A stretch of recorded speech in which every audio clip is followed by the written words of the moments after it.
लका औ अलैक सदक़ल्लाहु मौलाना अज़ीम व सदक़ रसूलुहुन नबीयुल करीम।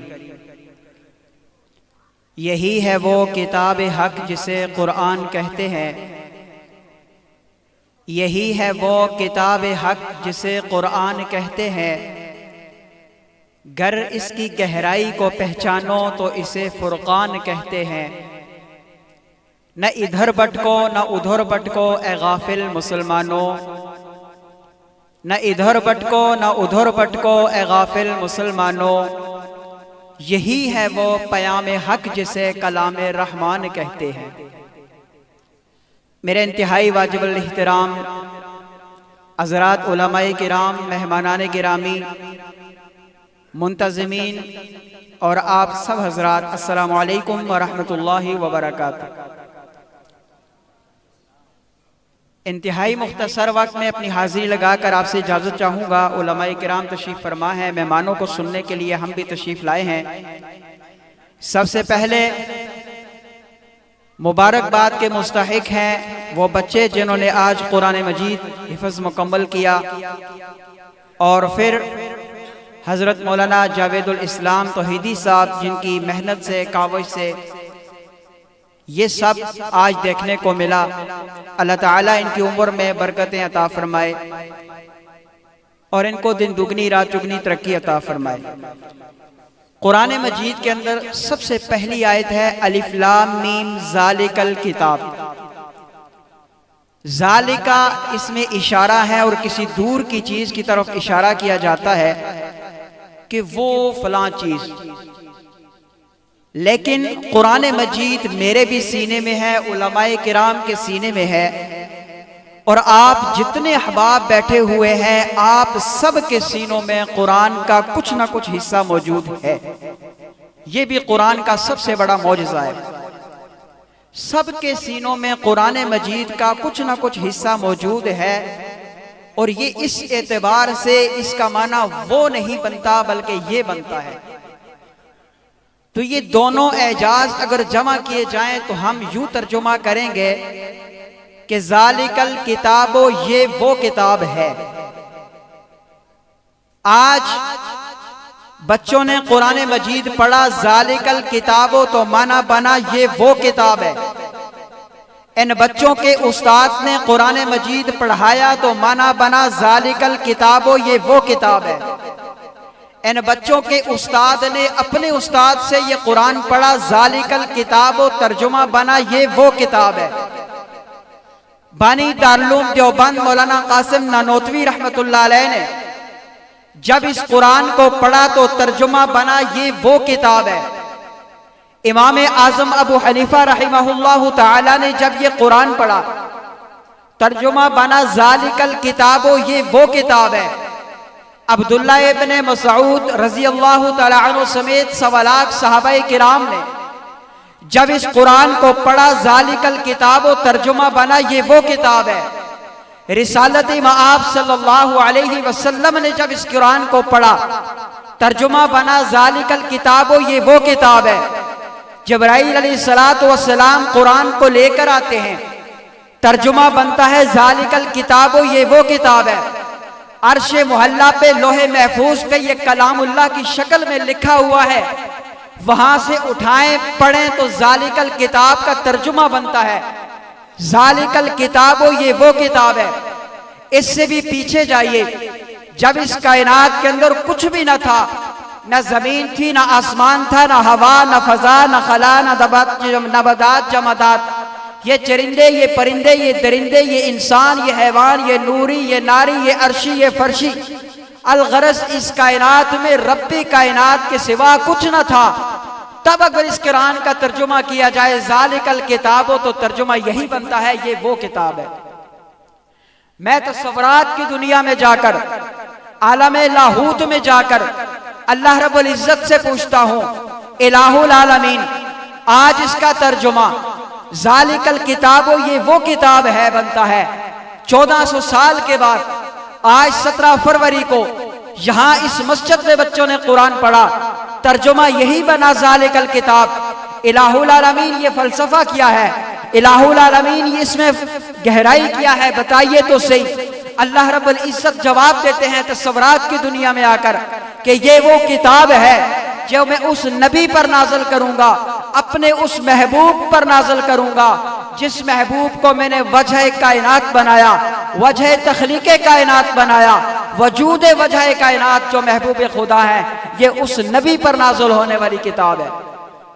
मैं वापस आता हूँ सरकार दो आलम सल्लल्लाहु अलैहि वसल्लम के पास, तस्वरात की दुनिया में आकर पूछता हूँ, या रसूल अल्लाह, मैंने अल्लाह रब्बुल इज्जत से पूछा, अल्लाह रब्बुल इज्जत ने तो ये कह दिया कि ये अपने महबूब पर नाज़िल होने वाली किताब है, इसलिए इसका तर्जुमा बनता है ये वो किताब है। मेरे महबूब आप बताइए आज इसका तर्जुमा ये वो किताब है क्यों बनता है? मेरे महबूब ने फरमाया, ओ मेरे उम्मतियों, ये वो किताब है कि जो मैं आप में छोड़कर जा रहा हूं, आप इसको पढ़ोगे तो कामयाब रहोगे, नहीं पढ़ोगे तो नाकाम रहोगे। ज़ालिकल किताबो, ये वो किताब है जो मेरे महबूब पर नाज़िल हुई है। ज़ालिकल किताबो, ये वो किताब है जो बहुत सरों को बुलंद मर्तबा देती है, बहुत सरों को पस्त करती है। ज़ालिकल किताबो, ये वो किताब है कि क़यामत के दिन बाज़ लोगों के हक में अल्लाह से झगड़ा करेगी, बाज़ लोगों की मुखालिफत में अल्लाह से झगड़ा करेगी। ज़ालिकल किताबो, ये वो किताब है कि जिसके बारे में रसूलुल्लाह सल्लल्लाहु अलैहि वसल्लम क़यामत के दिन मेरे और आपके बारे में अल्लाह रब्बुल इज्जत से शिकायत करेंगे। कुरान कहता है, वक़ाल रसूलो या रब्बि इन्ना कौम इत्तखज़ू हाज़ल कुरआन महजूरा। इलाहुल आलमीन, मेरी इस कौम ने कुरान को छोड़ दिया था। अल्लाह के नबी अल्लाह से शिकायत करेंगे, वो रहमत दो आलम सल्लल्लाहु अलैहि वसल्लम अल्लाह से शिकायत करेंगे, इलाहुल आलमीन, मेरी इस उम्मत ने कुरान को छोड़ दिया था, आज हमने कुरान को छोड़ दिया। आखिरी बात अर्ज करता हूं और जो मेरी हाजिरी का मकसद है वो आपके सामने रखना चाहता हूं। आज हमने कुरान मजीद को छोड़ दिया, पसे पुश डाल दिया, या मुर्दों को बख्शवाने के लिए रख लिया, या रमजान की बरकत को समेटने के लिए रख लिया।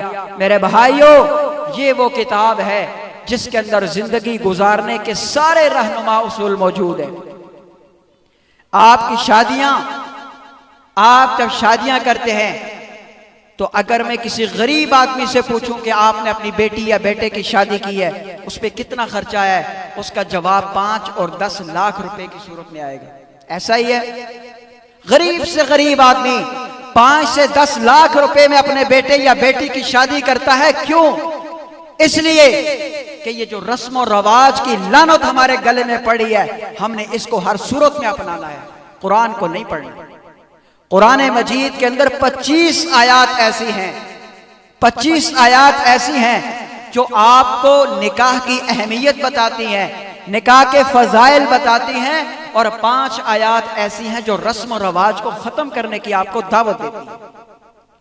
सूरह रूम की आयत नंबर 139, सूरह तकासुर की आयत नंबर 6, सूरह निसा की 2 आयत, सूरह तलाक की आयत, सूरह तहरीम की आयत, ये 5 आयत हैं जो आपको शादी ब्याह से रस्म और रवाज को खत्म करने की दावत देती हैं। और 1970 अहादीस ऐसी हैं, कुल ज़ख़ीरा अहादीस में से 1970 अहादीस ऐसी हैं जो निकाह के फजाइल, मनाक़िब और इसकी अहमियत को उजागर करने के साथ साथ आपको दावत देती हैं कि आप शादी को सुन्नत के मुताबिक करें और ये रस्म और रवाज को खत्म करें।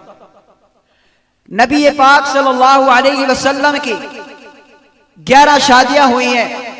आप मुताला कीजिए, किताबों का मुताला कीजिए, उलमाए किराम से पूछिए, आप सल्लल्लाहु अलैहि वसल्लम की इन सब शादियों के अंदर अल्लाह रब्बुल इज्जत ने वही नाज़िल करके रस्म और रवाज को खत्म किया।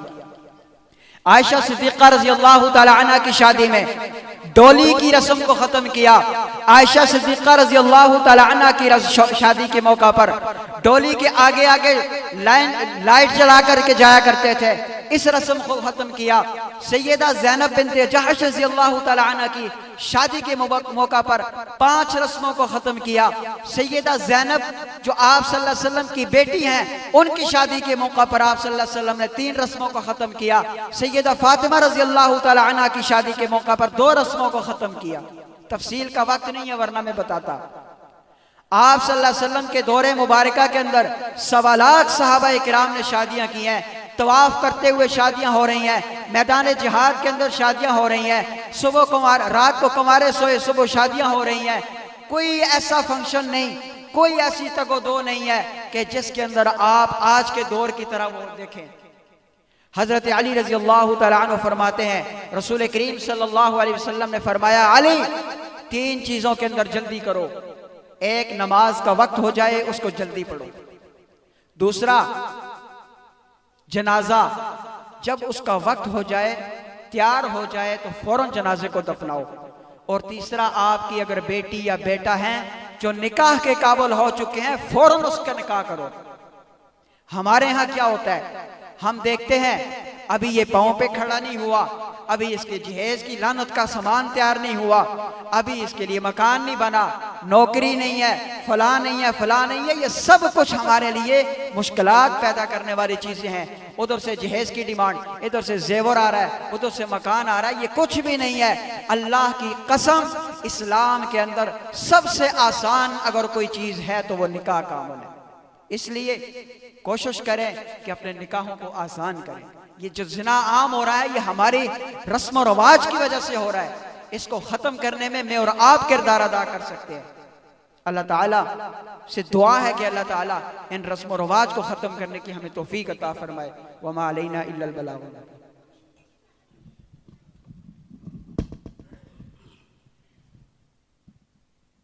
माशाअल्लाह, ये थे हज़रत मौलाना रियासत तौहीदी साहब, जो बड़ी इल्मी गुफ्तगू फरमा रहे थे।